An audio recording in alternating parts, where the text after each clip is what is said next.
Lovely to chat to you today on behalf of Lighthouse Cinema. We're actually showing The Beach for its 25th anniversary. Is it 25? 25, yeah. Oh my God. 7, 6, 11, 5. Once you walk onto that mainland, there's no rescues. Moving up and down again. Don't. Ties back into this film because you are back with Alex Garland for this one. Indeed, yes. And when you guys are talking about coming back to this world, which I imagine you have been for a while, is there a reason why it's now? Is there a reason why you want to come back? Well, it was mostly the appetite of audiences. When you make films, they kind of fade. Some very quickly and some a bit slower, but they fade basically. But the original of this, 28 Days Later, didn't. And they keep having screenings in the cinema, even though it was out on DVD and you could see it on telly and things. And they'd have these screenings, and I'd go along to them, and they weren't nostalgic at all. I'd go along to do Q&As after them. They felt urgent. People were really fired up by the film. And I think you've also got to say that Cillian's career has also kept it alive in the public's mind. I think for some people, it's one of their favourites of his films. So that's helped as well. So that made me think we should maybe go back to it. And I spoke to Alex Garland, and we came up with this idea, which we were liberated because it was so long from the original film. I think if we'd done it a bit closer, you would have followed it in its footsteps a bit too much. We felt completely liberated, but we also had Cillian involved.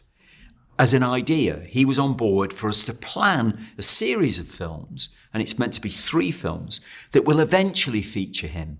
So there'll eventually be a connection with the first film, but it doesn't come right at the beginning. It's not obvious at the beginning. So you're on a journey.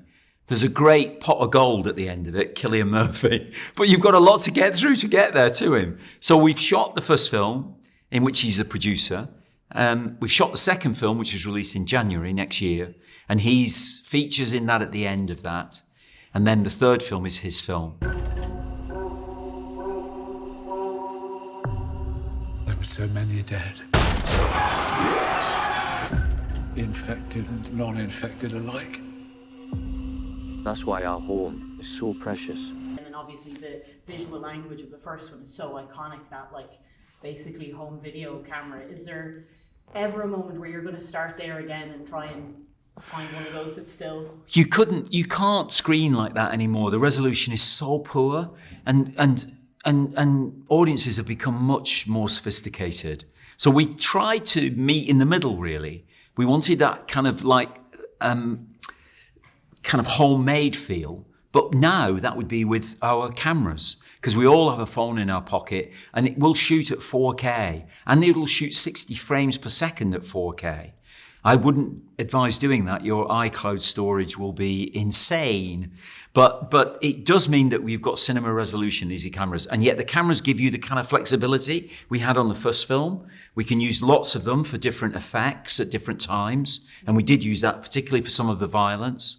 But they also allow you to be very lightweight in the environment, in the landscape, and we wanted the landscape to feel untouched for 28 years. There's no discharge in the war. We have a little gift for you. We have a Lighthouse card, a gold card. Oh my So gosh. If you're ever back in town and you want So- to pop in, So listen, if this is money, this is going to be really embarrassing when I accept it. a magical shiny card. It's even better than money. No, it's a gold card. It's Oh my magic. God.